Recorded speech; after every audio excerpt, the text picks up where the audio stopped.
Dear brethren, this is Evangelist Progress of the Jesus Christ Fire Ministry. I'd like to take on a topic, modesty in behavior. Taking a Bible passage from the book of Proverbs, chapter 31, verse 30. And it says, charm is deceptive and beauty is fleeting, but a woman who fears the Lord is to be praised.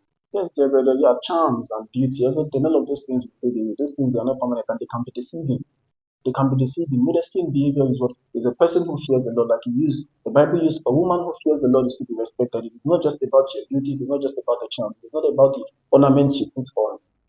You need to be modest. The thing that shows that what you're a nice person is not just your appearance. The thing that shows that you're a child of God is not just the beauty, not just the things that you put on, but it is in fact it is your attitude. And you can do that attitude with the person who fears the Lord. Like the Bible said, the woman who fears the Lord is a person who is to be what is to be respected. So you're gonna be respected for your for your attitude, which is something you show outward and not the beauty, the ornament that you put on. It can be deceptive. It can in fact be deceptive. So let us try to be modest in our behaviors and the Lord will bless us. Thank you. God bless you.